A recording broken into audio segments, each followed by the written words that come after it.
সব সময় ইস্তেগফার পড়লে আপনি মুস্তাজাবুদ দাওয়া হয়ে যাবেন। কি হয়ে যাবেন? মানে দোয়া করলেই কবুল করবে কে? আল্লাহ। মুস্তাজাবুদ দাওয়া, এই টার্মিনোলজি, এই পরিভাষাটাকে আজকে প্রথম শুনলেন? জি জি জি। খেয়াল রাখবেন, মুস্তাজাবুদ দাওয়া মানে এমন ব্যক্তি, যেই ব্যক্তি দোয়া করতে দেরি কিন্তু দোয়া কবুল হতে দেরি হয়। হাত তুলে দোয়া করতে দেরি, মুহূর্তেই দোয়া কবুল করে নেয় কে? আল্লাহ। আপনি যদি সব সময় ইস্তেগফারের আমলটা করেন, আপনারা মুস্তাজাবুদ দাওয়া বানিয়ে ফেলবে কে? আল্লাহ। আপনারা ইমাম আহমদ ইবনে হাম্বলের নাম শুনেছেন? আমাদের ইসলামে 4টা মাযহাবের প্র্যাকটিস আছে, অনুশীলন। হানাফি, শাফিঈ, মালিকি, 4 নাম্বারটা কথা কন।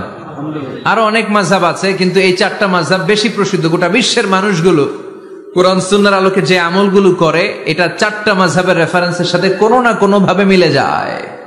এটার প্রথমটা হচ্ছে হানাফি, দ্বিতীয়টা শাফিঈ, তৃতীয়টা 4 নাম্বারটা সবাই বলেন কি নাম? হাম্বলি। ইমাম আহমদ ইবনে হাম্বল এই মাযহাবের ধারক, বাহক, প্রতিষ্ঠাতা। তিনি ছিলেন জগৎ বিখ্যাত মুহাদ্দিস। ওনার পুরো জীবনটা উনি হাদিস সংগ্রহের কাজে ব্যয় করেছেন,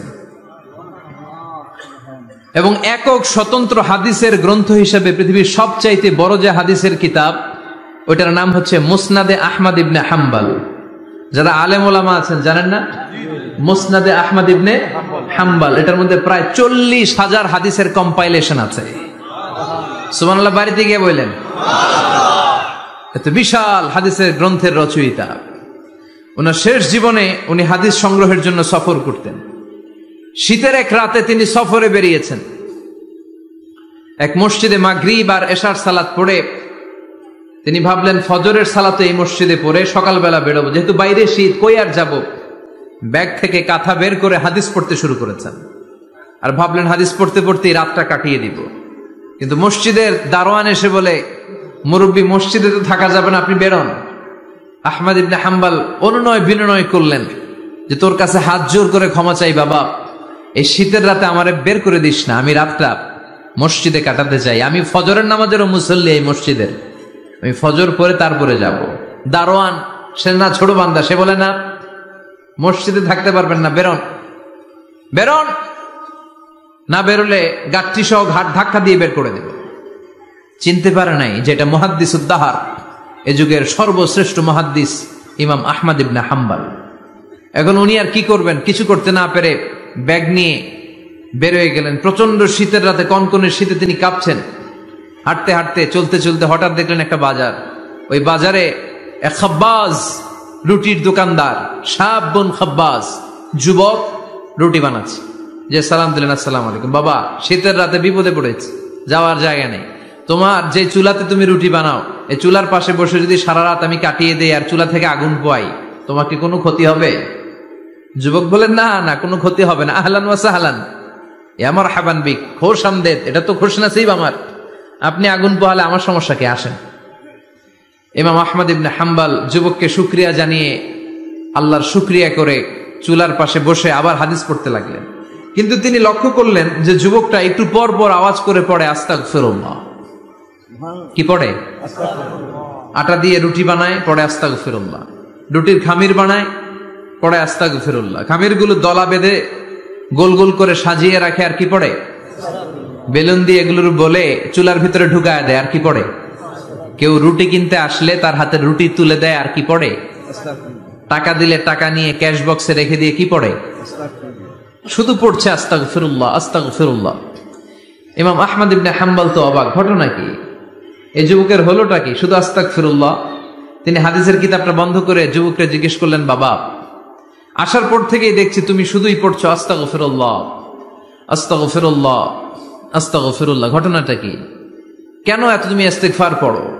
যুবক বলল, এটা আমার একটা চিরাচরিত আমল, সব সময় আমি এই আমলটা করি। আমি সব সময় ইস্তেগফারের সাথে আঠার মতো লেগে থাকি, আর সব সময় ইস্তেগফার পড়ার কারণে আল্লাহ তাআলা আমাকে মুস্তাজাবুদ দাওয়া বানিয়ে দিয়েছে। মানে আমি দোয়া করলেই দোয়া কবুল হয়ে যায়। এই জীবনে আমি যত দোয়া হাত তুলে করেছি, মুহূর্তের মধ্যে আমার দোয়াগুলো কবুল করে নিয়েছে কে? আল্লাহ। শুনে তো ইমাম আহমদ ইবনে হাম্বল অবাক, বলে কি, আনতা মুস্তাজাবুদ দাওয়া, তুমি মুস্তাজাবুদ দাওয়া? তুমি দোয়া করলেই কবুল? না, আনা মুস্তাজাবুদ দাওয়া। হ্যাঁ, আমি দোয়া করলেই কবুল হয়ে যায়। তুমি জীবনে যা দোয়া করেছো সব পেয়েছো? হ্যাঁ, আমি জীবনে যা দোয়া করেছি আমি সব পেয়েছি, সব দোয়া কবুল হয়েছে আমার জীবনে, শুধু একটা দোয়া ছাড়া। ইমাম আহমদ ইবনে হাম্বলের কৌতূহল আরো বেড়ে গেল। সব দোয়া তোমার কবুল হয়েছে, একটা দোয়া কবুল হয় নাই, সেটা আবার কি? যুবক বলতে আরম্ভ করলো, আমার যে দোয়াটা কবুল হয় নাই সেটা হচ্ছে আমি আল্লাহর কাছে অনেকবার দোয়া করেছি, আল্লাহ শুনেছি এই জামানার সবচেয়ে বড় মুহাদ্দিস, তার নাম নাকি ইমাম আহমদ ইবনে হাম্বল। আল্লাহ তোমার কাছে আমার আকুতি, তোমার কাছে আমার মিনতি, আমি যেন এত বড় মুহাদ্দিসের হাতে হাত রেখে মুসাফা করতে পারি আর তার কপালে একটা চুমু দিতে পারি। আমার এই দোয়াটা আজও কবুল হয় নাই। আজও আল্লাহ তাআলা এই দোয়াটা কেন যে কবুল করেন আমি জানি না। একথা শুনে ইমাম আহমদ ইবনে হাম্বল আবেগপ্রবণ হয়ে গেলেন, আর নিজেকে ধরে রাখতে পারলেন না, চোখের পানি ছেড়ে দিলেন আর বললেন, ইয়া শাব, হে যুবক, আহমদ ইবনে হাম্বলের সাথে দেখা করার জন্য তোমার আহমদ ইবনে হাম্বলের দরবারে যাওয়ার দরকার নাই, তোমার এই দোয়াটাও আল্লাহ কবুল করে নিয়েছে। আহমদ ইবনে হাম্বল দেখা দেওয়ার জন্য তোমার দরবারে ছুটে এসেছে। আনা আহমদ ইবনে হাম্বল মুহাদ্দিসুদ দাহর, আমি হচ্ছে আহমদ ইবনে হাম্বল। যুবক নিজেকে ধরে রাখতে পারে না, চোখের পানি ছেড়ে দিয়ে ওই যুগের সবচাইতে বড় মুহাদ্দিসকে জড়িয়ে ধরে হাতের মধ্যে হাত রেখে মুসাফা করে আহমদ ইবনে হাম্বলের কপালে চুমুকে দেয়, আর আহমদ ইবনে হাম্বলের কাছে দোয়া চেয়ে বলল, ও ইমাম, রব্বুল আলামিন আমার জীবনের কোন দোয়া আজকে আর বাকি রেখে দেন নাই, এই যে দোয়াটা বাকি ছিল এই দোয়াটাও আল্লাহ কবুল করে নিয়েছে। এই দোয়াটাও কবুল, মুস্তাজাবুদ দাওয়া। আপনি সবসময় যদি ইস্তিগফারের সাথে আঠার মতো লেগে থাকতে পারেন, আপনি দোয়া করা মাত্র দোয়া কবুল করে নেবে কে? এজন্য সব সময় অবসরে বসে আছেন, বাস স্টেশনে বসে আছেন, সিএনজিতে চড়ে এক জায়গা থেকে আরেক জায়গায় যাচ্ছেন, বিছানায় শুয়ে আছেন, পড়বেন আস্তাগফিরুল্লাহ। কি পড়বেন? প্রাণ খুলে মন থেকে আওয়াজ করে সবাই পড়েন আস্তাগফিরুল্লাহ। আবারও পড়েন আস্তাগফিরুল্লাহ, চিল্লায় পড়েন আস্তাগফিরুল্লাহ। বিশ্বনবী ইস্তিগফারের অনেকগুলো আলফাজ শিখিয়েছেন, সবচেয়ে সহজ যেটা শিখিয়েছেন সেটার নাম হলো আস্তাগফিরুল্লাহ। বিশ্বনবী জামাতে সালাত শেষে সালাম ফিরিয়ে আওয়াজ করে পড়তেন আল্লাহু আকবার, তারপরে 3 বার পড়তেন আস্তাগফিরুল্লাহ, আস্তাগফিরুল্লাহ, আস্তাগফিরুল্লাহ। পড়ার দরকার আছে না নাই? পড়তে রাজি আছেন তো? সালাম ফেরানোর পরে কি পড়বেন? নাকি দোয়া করার জন্য পাগল হয়ে যাবেন? আল্লাহুম্মা আমিন ইয়া আরহামার রাহিমিন, আছে না নাই? পাগল হয়ে যায় দোয়া করার জন্য, কিন্তু তাসবিহগুলো পড়তে চায় না। বিশ্বনবী লম্বা তাসবিহ পড়তেন, সালাম ফেরানোর পরেই আস্তাগফিরুল্লাহ। পড়তে রাজি আছেন? আবার বিশ্বনবী বললেন, যে ব্যক্তি পড়বে আস্তাগফিরুল্লাহ আল্লাযী লা ইলাহা ইল্লা হুয়াল হাইয়ুল কাইয়্যুম ওয়া আতুবু ইলাইহি, যুদ্ধের ময়দান থেকে যদি কেউ পালিয়ে যায় তার কোনো মাফ নাই। এটা অনেক বড় কবিরা গুনাহ, আত-তাওয়াল্লি মিন ইয়াউমিজ যাহফ, যুদ্ধের ময়দান থেকে পালালে ওর কোনো মাফ নাই।